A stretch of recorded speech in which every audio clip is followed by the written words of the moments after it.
जोत सिंह, हृदय रोग का इलाज, खर्च 3 lakh. Surendra Kaur, kidney patient, 1,17,000। Kamalbir Singh, kidney transplant, 5,68,000। लेकिन इनमें से किसी का 1 रुपया भी खर्च नहीं हुआ, क्योंकि पंजाब सरकार ने प्रत्येक परिवार के लिए 10 लाख तक के मुफ्त इलाज का प्रावधान किया है, जिसका लाभ लाखों लोगों को मिल चुका है।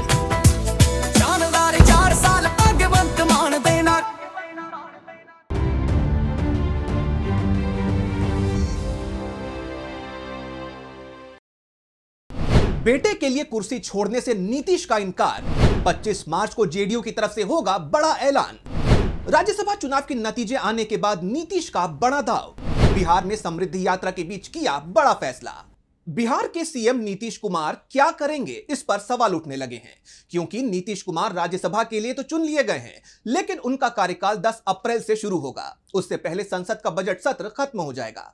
यानी नीतीश कुमार संसद की कार्यवाही में अगर हिस्सा लेते भी हैं तो वो मॉनसून सत्र में ही ले पाएंगे, जो कि जुलाई में शुरू होता है। यानी 10 अप्रैल से पहले नीतीश कुमार सीएम पद नहीं छोड़ेंगे। वैसे संवैधानिक व्यवस्था में वो जिस दिन अपनी एमएलसी की सीट से इस्तीफा देंगे, उसके बाद 6 महीने तक वो सीएम रह सकते हैं। जेडीयू के अंदर लगातार नीतीश कुमार पर दबाव बनाया जा रहा है कि सीएम पद अपने ही पास रखा जाए। इस बीच जब नीतीश कुमार ने एक बार फिर से समृद्धि यात्रा शुरू की तो सवाल उठने लगे कि क्या नीतीश कुमार का मन बदल रहा है, और अब नीतीश कुमार ने अपनी कुर्सी को लेकर बड़ी तैयारी शुरू कर दी है। 25 मार्च को इसे लेकर जेडीयू के अंदर बड़ा फैसला होने वाला है, और इसी पर आज हम अपनी इस स्पेशल रिपोर्ट में करेंगे बात। नमस्कार, मैं यश।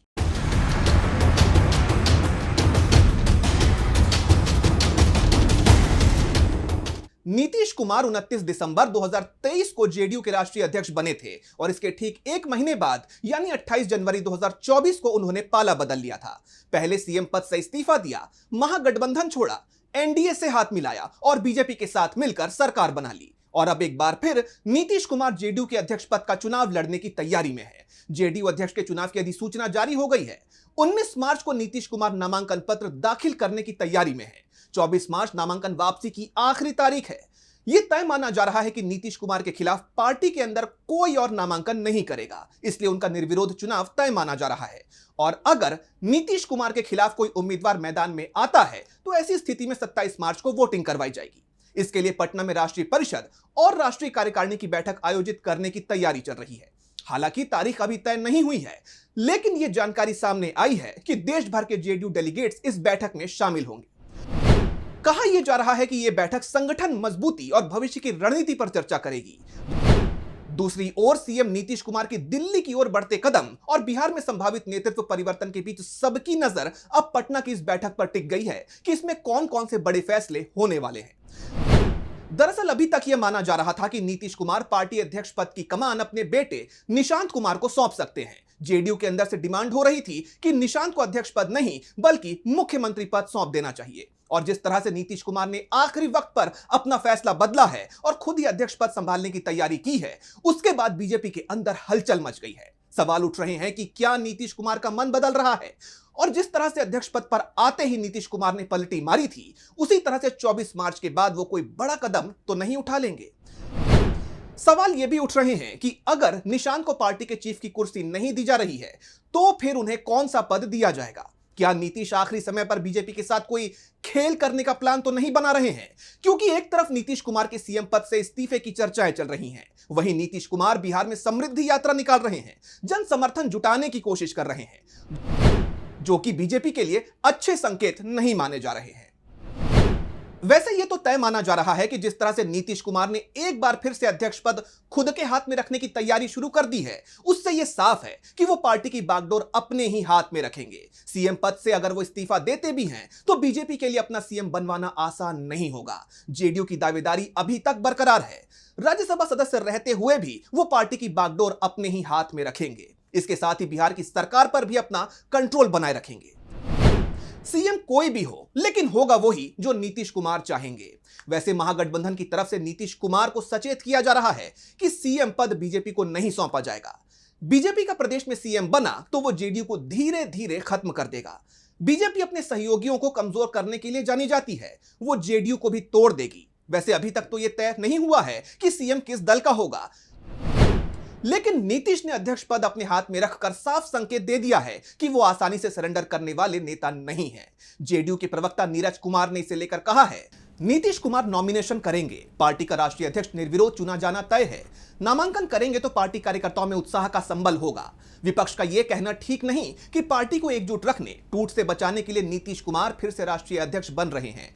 जेडीयू को कोई तोड़ नहीं सकता। विपक्ष जो सवाल उठा रहा है, जेडीयू की तरफ से उसका जवाब दिया जा रहा है, लेकिन उसे यह चिंता भी दिखाई दे रही है कि सीएम पद हाथ से गया तो कहीं जेडीयू ही खत्म ना हो जाए, क्योंकि जेडीयू पूरी तरह से सत्ता से चिपकी हुई पार्टी मानी जाती है। पिछले 20 साल से ज्यादा समय से बिहार में सरकार किसी भी गठबंधन की रही हो, जेडीयू सत्ता में बनी रही और सीएम भी उसका ही रहा है, और यही कारण है कि जेडीयू बिहार में मजबूत बनी रही। पार्टी की पूरी रणनीति नीतीश कुमार के ही इर्द गिर्द बनी रहती है। इसलिए नीतीश कुमार अगर दिल्ली चले जाते हैं तो पटना में जो शून्य पैदा हो जाएगा उसे भरना जेडीयू के लिए आसान नहीं है। इसके लिए जरूरी है कि जेडीयू बिहार में सीएम पद अपने पास बरकरार रखे। अब 20 मार्च को नीतीश कुमार की समृद्धि यात्रा समाप्त हो रही है। 24 मार्च को वो फिर से जेडीयू के अध्यक्ष चुन लिए जाएंगे। 10 अप्रैल से राज्यसभा में उनका कार्यकाल शुरू हो रहा है। इससे पहले उन्हें यह तय करना है कि राज्यसभा जाना है या फिर पटना में ही रहना है, क्योंकि नीतीश कुमार अगर राज्यसभा के सदस्यता पद की शपथ लेते हैं तो इससे पहले उन्हें बिहार में एमएलसी पद से इस्तीफा देना होगा। वैसे यह भी तय माना जा रहा है कि बीजेपी नीतीश कुमार पर दबाव बना रही है कि नीतीश कुमार 4 मई से पहले ही सीएम पद छोड़ दें और बीजेपी अपना सीएम बनवा ले, क्योंकि 4 मई को 5 राज्यों की विधानसभा चुनाव के नतीजे आ जाएंगे और जमीनी हालात बताते हैं कि बीजेपी के लिए किसी भी राज्य में चुनाव जीतना आसान नहीं दिख रहा है। वो 5 राज्यों में ही हारती दिखाई दे रही है। अगर बीजेपी 5 ही राज्यों में हार जाती है तो फिर वो नीतीश कुमार पर इस्तीफे का दबाव नहीं बना पाएगी। वहीं नीतीश कुमार किसी तरह से 4 मई तक सीएम पद अपने पास बनाए रखने की कोशिश में है। आप ये खुद समझ सकते हैं, क्योंकि बीजेपी की तरफ से पहले दावे किए जा रहे थे कि नीतीश कुमार 14 मार्च को सीएम पद छोड़ देंगे, लेकिन अब 19 मार्च आ गया है और नीतीश कुमार कोई संकेत नहीं दे रहे हैं कि वो जल्दी ही सीएम पद छोड़ने वाले हैं। ऐसे में आने वाले वक्त में सभी की निगाहें नीतीश कुमार के फैसलों पर टिकी हुई हैं। वैसे भी नीतीश कुमार के बारे में कहा जाता है कि वो कब क्या फैसला लेंगे ये नीतीश कुमार ही जानते हैं। अगर वो पलटी मारेंगे तो ये फैसला भी नीतीश कुमार का ही होगा, और अगर वो दिल्ली आते हैं और सीएम पद बीजेपी को सौंप देते हैं तो ये फैसला भी नीतीश कुमार का ही होगा। वैसे सीएम कौन होगा ये तो साफ है कि ये फैसला नीतीश कुमार लेंगे, ये फैसला बीजेपी हाईकमान नहीं करेगा। तो फिलहाल आज की स्पेशल रिपोर्ट में बस इतना ही। इसी तरह की तमाम रिपोर्ट्स के लिए देखते रहिए डीबी लाइव। मुझे दीजिए इजाजत, नमस्कार। हमारे चैनल से जुड़े रहने के लिए YouTube पर टाइप करें डीबी लाइव, सब्सक्राइब बटन को क्लिक करें और बेल आइकन को दबाना ना भूलें ताकि खबरें आप तक पहुंचती रहें। देखते रहिए डीबी लाइव, क्योंकि यहाँ हैं खबरें लगातार।